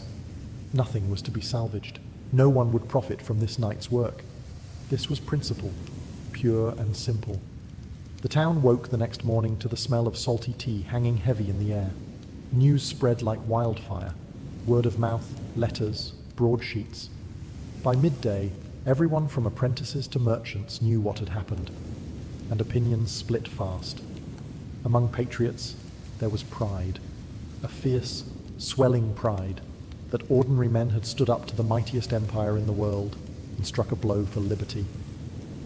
Among loyalists and moderates, there was horror. To them, the destruction of property was reckless, dangerous. Had the colonies crossed a line they couldn't walk back from? Governor Thomas Hutchinson raged in his mansion, furious not only at the destruction but at the message it sent. If the king's authority could be defied so brazenly in Boston, where else might rebellion spark? British officials were stunned. They had expected protests, boycotts, maybe another riot like those that had broken out over the Stamp Act. They hadn't expected organized, disciplined revolutionaries to calmly destroy tens of thousands of pounds of royal property without so much as breaking a window. The ship's captains, the Dartmouth, the Eleanor, the Beaver, could only watch helplessly as their cargo disappeared beneath the waves. In the official ledgers, the night's loss would be tallied at over 10,000 British pounds, a fortune. But the real loss wasn't measured in pounds sterling or ruined tea. It was measured in trust, in loyalty, in the fragile illusion that Britain still ruled her colonies with consent. The night the tea sank, something deeper rose to the surface, a shared, undeniable truth. The age of peaceful protest was ending, a reckoning was coming, and Boston was ready. When word of the Boston Tea Party crossed the Atlantic and reached London, the reaction was swift and furious. To British officials, it was not simply a protest, it was rebellion, an open, mocking challenge to royal authority that could not be ignored. King George III, upon hearing the news, was said to have grown cold with anger. Parliament, already frustrated by years of colonial disobedience, exploded in outrage. They demanded punishment, not just for the city of Boston, but as a warning to all the American colonies. The result was a series of laws so harsh they were quickly nicknamed the Intolerable Acts in America. The first blow came swiftly, the Boston Port Act. In one brutal stroke, Parliament ordered the closure of Boston's bustling harbour, the economic lifeline of the city, until the destroyed tea was paid for and order restored. Ships could no longer enter or leave. Trade vanished. Goods and supplies dried up. Boston, once vibrant and noisy, grew quiet, its docks eerily still. But the punishment didn't stop there. The Massachusetts Government Act stripped the colony of its self-governing rights, placing it firmly under the king's appointed officials. The Administration of Justice Act allowed royal officials accused of crimes to be tried back in Britain, a clear message that British authorities were untouchable. And to make sure the colonies knew force was an option, British soldiers were quartered throughout Boston, living among the very citizens they were meant to subdue. The message was clear: rebellion would be crushed. Liberty was a luxury the Crown would no longer tolerate. But Parliament's heavy hand had an unintended effect. Instead of frightening the other colonies into submission, it outraged them. News of Boston's suffering, of its port closed, its people starving under martial law, stirred deep sympathy and righteous anger throughout America. Wagon loads of food and supplies poured into Boston from neighboring colonies. Letters of support, pledges of unity, and secret meetings began to weave the once fragmented colonies closer together. What had once been a Massachusetts problem was rapidly becoming an American one. In punishing Boston, Britain had hoped to make an example of them. Instead, they made Boston a symbol, a rallying cry for resistance. The flames of revolution, once flickering in isolated pockets, now began to blaze from colony to colony, and there would be no easy extinguishing them. The punishment of Boston sent shockwaves far beyond the rocky shores of Massachusetts. Across the 13 colonies, outrage turned into something far more dangerous for Britain: unity. For years, the colonies had acted like distant cousins, bickering and competing, separated by geography, religion, and trade rivalries. But when Parliament slammed Boston's harbor shut and stripped Massachusetts of its self-governance, Americans across the continent realized if it could happen to Boston, it could happen to anyone. From Virginia to Pennsylvania, South Carolina to New Hampshire, the response was swift. Colonists sent wagons full of food, supplies, and letters of solidarity to the suffering people of Boston. Town meetings buzzed with anger. Newspaper printers worked day and night to spread the news. The fight was no longer Boston's alone. It was everyone's.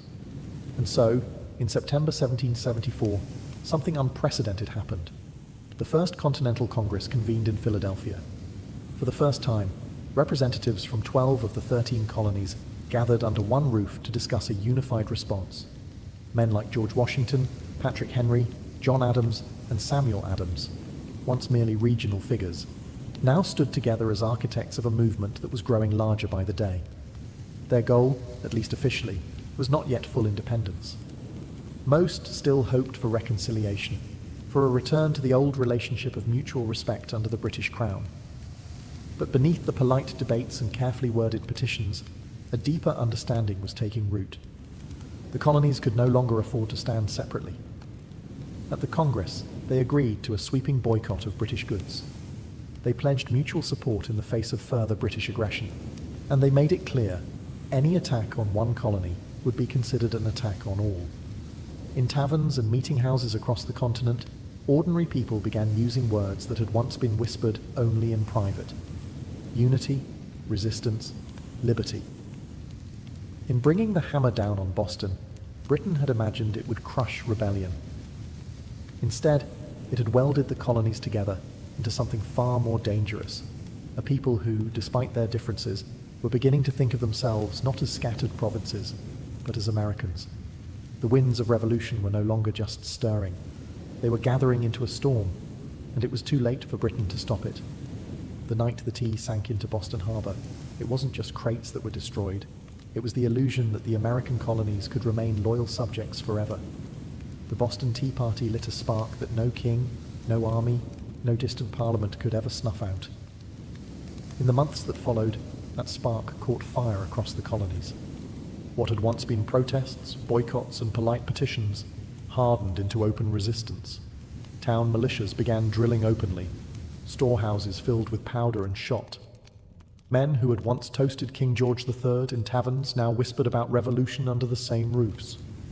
Boston became a symbol of sacrifice, battered but unbowed. The more Britain tried to tighten its grip, the more the colonies slipped through its fingers. Every ship that sailed past the closed, silent harbor of Boston was a silent reminder that tyranny had met its match in American defiance. When Parliament passed the Intolerable Acts, they intended to make an example out of Boston, to scare the other colonies into submission. Instead, they had created a martyr city, a rallying cry. From Georgia to New Hampshire, colonists realized that their fates were tied together. Resistance was no longer about tea. It was about survival, identity, freedom. By the spring of 1775, the tension reached a boiling point outside Boston, in the villages of Lexington and Concord. British troops, sent to confiscate colonial weapons, instead found armed farmers, ordinary men ready to defend their rights with musket fire. The first shots of the American Revolution rang out, a direct line traced back to the moment when men chose principle over profit and dumped a fortune's worth of tea into the harbour. The Boston Tea Party showed the world that revolution doesn't always announce itself with trumpets and banners. Sometimes it starts quietly, with a small group of determined people standing in the cold, choosing defiance over fear. In dumping the tea, the colonists weren't just rejecting a tax. They were rejecting an empire. And though the road ahead would be bloody, bitter, and uncertain, one thing had become clear that night in Boston Harbor. The American colonies were no longer loyal subjects. They were something new, something dangerous. They were revolutionaries. And they were just getting started. All before the towering pyramids of Giza, before Mesopotamian cities buzzed with life, before Stonehenge stood against the sky, there was Corral. Hidden away in the dry valleys of coastal Peru, Corral rose in silent majesty nearly 5,000 years ago, then faded into near-complete oblivion, swallowed by sands and forgotten by history. For centuries, the world did not even know it existed.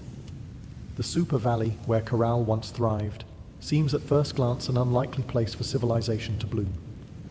The landscape is parched, barren, the river little more than a thin silver thread winding through rocks and dust. To most eyes it looked inhospitable, a place abandoned by life. Yet it was here, amid the desolation, that one of humanity's earliest great cities took shape. Corral wasn't just a collection of scattered huts or a temporary trading post. It was a planned city, sprawling over 150 acres, filled with pyramids, plazas, residential quarters, and ceremonial spaces. It had scale, purpose, and vision, a complex society blossoming centuries before the Egyptians began stacking stones into pyramids of their own. The people of Corral achieved this without the wheel, without written language, without metal tools. They built massive structures from stone and earth with nothing but ingenuity, communal effort, and the raw power of human will. Yet for thousands of years, Corral's existence remained a secret. Even when travelers stumbled across the strange, weathered mounds scattered across the valley, they mistook them for natural formations, mere hills sculpted by the desert winds. No one imagined that beneath the sand lay one of the oldest cities in the world, predating even the civilizations that history books had crowned as the firsts. It wasn't until the late 20th century that archaeologists, led by Ruth Shady, uncovered the truth. What they found buried in the dust of time would rewrite the story of the Americas and force the world to reconsider what it thought it knew about the birth of civilization itself. Corral had risen, flourished, and fallen in total anonymity. Now, after millennia of silence, its stones are speaking again, whispering of a peaceful, intelligent people who built a world of complexity and wonder in a land where life itself seemed impossible. And this was only the beginning of their story. At first glance, the Supi Valley looks like a place where life should struggle to exist. Harsh winds sweep across endless stretches of sand and stone. The sun beats down mercilessly, drying out the earth, baking the landscape into cracked, brittle sheets. Water is scarce, the river a meandering thread fighting for survival.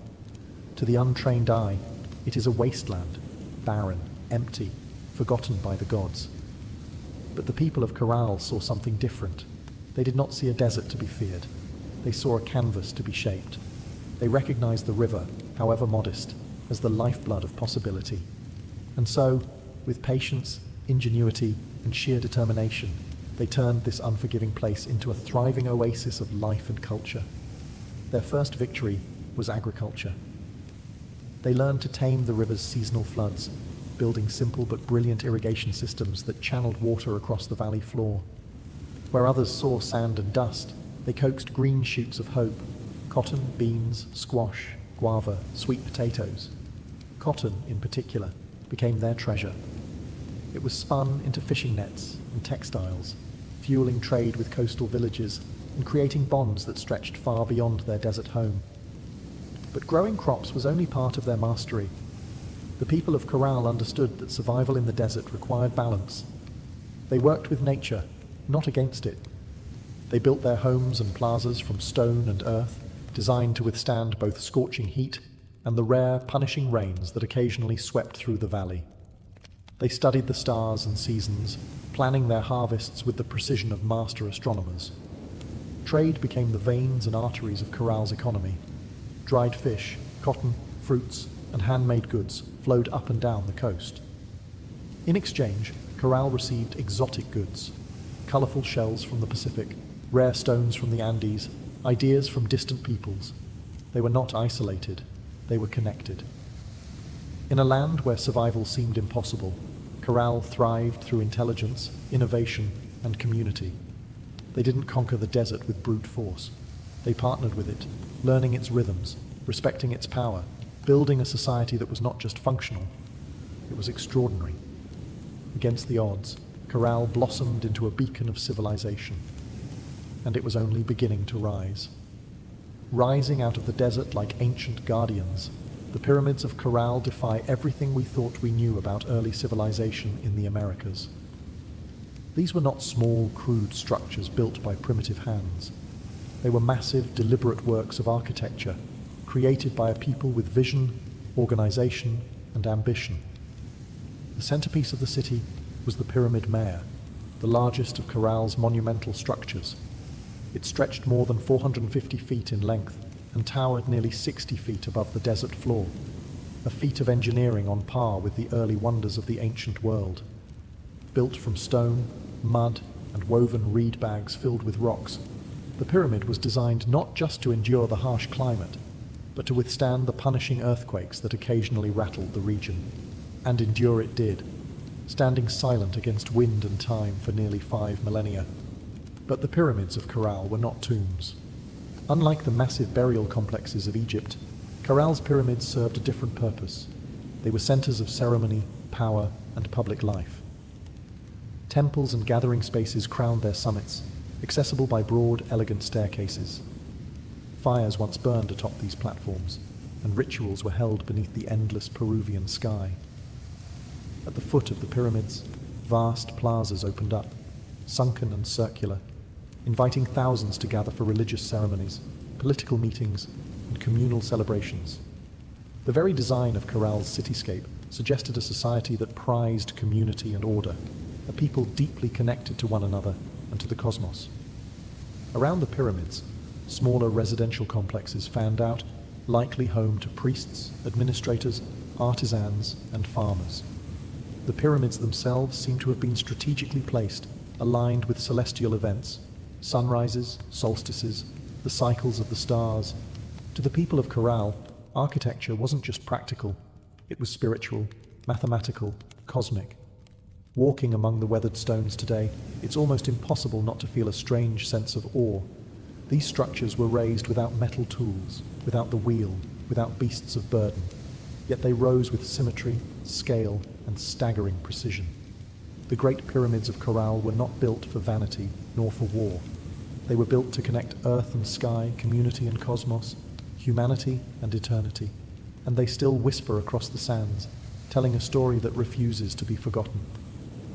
Among the ruins of Corral, there is something profoundly different, something that sets it apart from so many ancient civilizations. No weapons have been found buried beneath its sands. No defensive walls circle its plazas.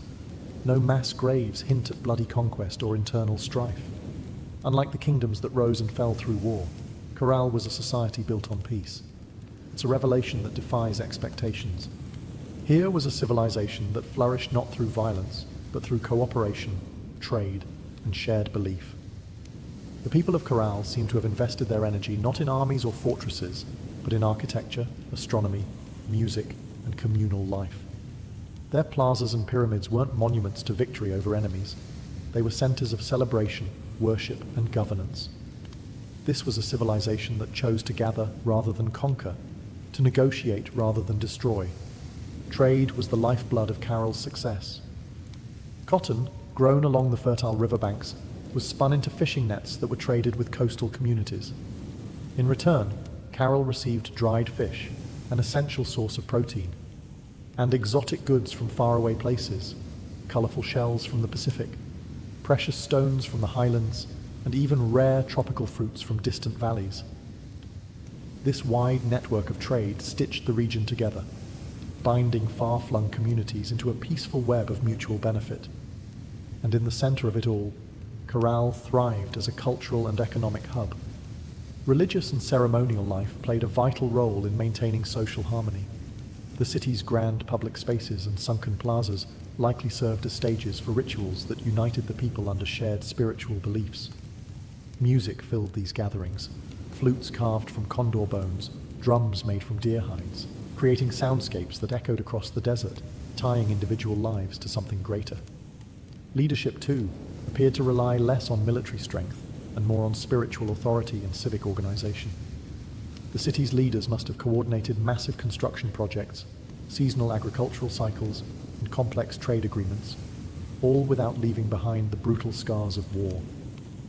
In an ancient world so often defined by conflict, Corral stands as a shining exception, a reminder that civilization does not have to rise on the broken backs of the conquered. It can instead be built by the quiet power of collaboration, creativity, and trust. At Corral, the stones still seem to hum with echoes of a world long gone. It was not just a city of buildings and trade, it was a city alive with sound, ceremony, and spiritual rhythm. Music and ritual were woven into the very heartbeat of Corral's civilization. Archaeologists, digging carefully through the dry sands, uncovered a treasure trove of ancient instruments, flutes crafted from the bones of condors and pelicans, whistles fashioned from deer antlers, small drums stretched with animal hides. These artifacts were not simple toys. They were crafted with care, tuned to specific notes, designed to carry sound across the wide, open plazas of the city. In a world without written language, music spoke the language of the soul. Imagine it, the low thrum of drums rising at dusk, flutes keening like the desert wind, feet stamping on the sunken plazas as hundreds gathered under the fading light. Fires would crackle atop the pyramid platforms. Priests, dressed in intricate woven garments, would chant to the gods of the river, the earth, the stars. In those moments, Corral was not just a city, it was a symphony. The layout of Corral itself suggests that ritual life was at its core. The grand plazas were not mere open spaces. They were stages for communal ceremonies, carefully designed to draw people together. The sunken circular courts acted like ancient amphitheaters, focusing sound and sight onto the rituals performed at their centers. And above them all, the pyramids loomed, not as tombs, but as sacred mountains built by human hands, linking the earth to the heavens. Rituals likely marked the turning of the seasons, the cycles of planting and harvest, the movements of the stars. Music was not just entertainment. It was a bridge between people, between nature and the divine, between the known and the mysteries beyond. No violent murals, no terrifying gods of war, no bloodthirsty sacrifices. In Corral, the spiritual world seems to have been one of harmony, celebration, and reverence. Even today, when the desert wind whistles through the ruins, you can almost hear it. The faint strains of ancient music, the forgotten songs of a people who found beauty, meaning, and connection in the heart of the harsh, endless sands. Corral wasn't just a place of music, trade, and ritual. It was a marvel of engineering, a testament to human ingenuity in one of the harshest landscapes on Earth. Without metal tools, without the wheel, without draft animals, the people of Corral shaped a city of stone and earth that has endured nearly 5,000 years.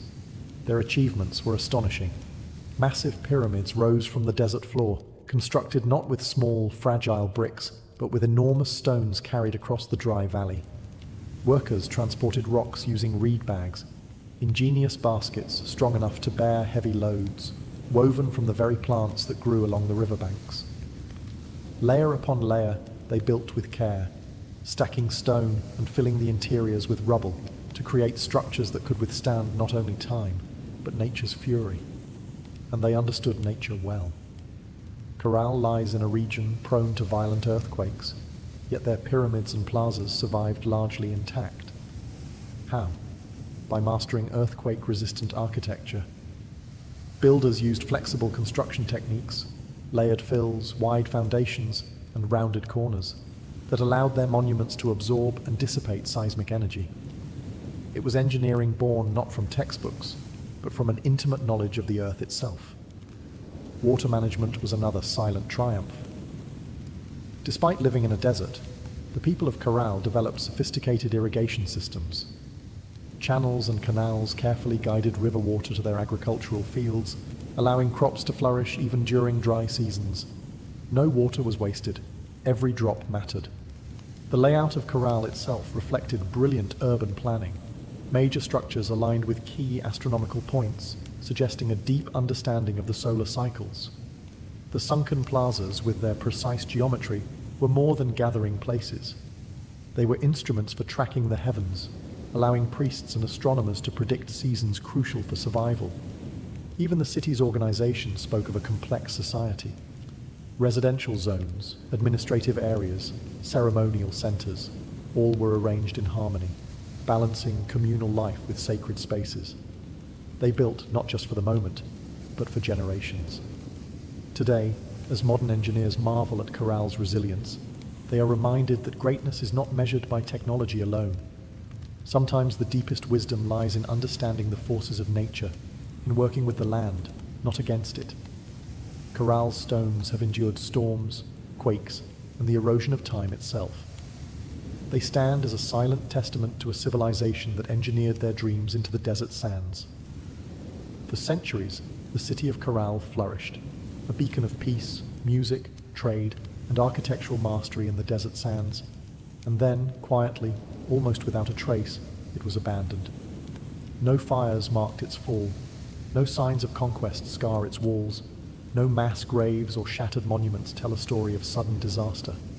Instead, Corral simply faded, its plazas emptied, its pyramids left to the drifting sands, its flutes and drums silenced by time. Why did they leave? That question still lingers like a ghost across the Super Valley. Some scholars believe that environmental change struck the final blow. Evidence suggests that a long period of drought may have crippled Corral's agriculture. Without the river's life-giving waters, the fields would have withered. Trade networks, dependent on surplus cotton and food, would have faltered. The careful balance Corral had maintained with its harsh environment may have finally tipped beyond repair. Other theories point to shifting trade routes. As neighboring cultures grew and new centers of power emerged along the coast and inland, Corral's influence might have diminished. Perhaps the goods they once supplied, cotton, fish, produce, were no longer enough to sustain their role as a dominant city. Slowly, the lifeblood of commerce drained away. Still others whisper of internal decline. Without written records, we can only imagine political struggles, religious upheaval, or simple exhaustion after centuries of growth. Even peaceful societies can fracture under pressure when survival becomes uncertain. Whatever the cause, the departure seems to have been gradual, not sudden. Families likely drifted away one by one, seeking more fertile valleys, stronger rivers, new beginnings. Children who once ran across Corral's plazas grew up telling stories of a lost city behind them, stories that would eventually fade into legend. The desert reclaimed what humans had built. Winds carried fine sand over stone temples. Flutes lay buried beneath shifting dunes. What had once been a humming, vibrant civilization became a field of silent, sleeping mounds. For nearly 4,000 years, Corral remained hidden, a whisper beneath the sands, waiting. Today, as archaeologists carefully uncover its stones, the question still burns. How does a city so advanced, so beautifully crafted, simply vanish? Perhaps the truth is that even the greatest civilizations, no matter how wise or peaceful, are still fragile, threads woven into the tapestry of time, forever vulnerable to the unseen forces of change.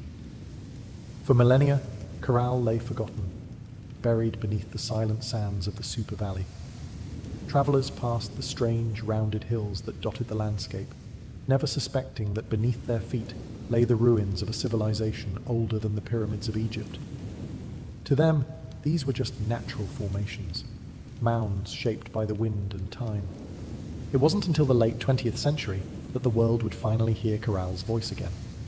In the 1990s, Peruvian archaeologist Ruth Shady led a team into the Super Valley, driven by curiosity and a growing sense that these hills might hold secrets no one had yet uncovered. What they found would rewrite the story of human civilization in the Americas. Layer by painstaking layer, the sand was brushed away. Beneath it emerged walls of carefully cut stone, grand staircases, sunken plazas, pyramids, a city far older than anyone could have imagined. Radiocarbon dating confirmed the unbelievable. Corral was over 4,600 years old, thriving at the same time as the earliest civilizations in Mesopotamia and Egypt. It was a discovery that shook the foundations of archaeology. Before Corral, scholars believed that civilization in the Americas developed much later, shadowed by the great empires of the Old World. Corral changed everything. It proved that the Americas had birthed monumental architecture, complex urban life, and social organization independently, long before the rise of the Incas or the Maya. Ruth Shady and her team found not just stone and rubble, but the remnants of life: musical instruments, fishing nets, textiles, quipu, ancient knot records, and even offerings made to the gods. Each artifact told a story of a people who had built a society with vision, intelligence, and profound creativity. Corral's rediscovery was more than an academic triumph. It was a resurrection.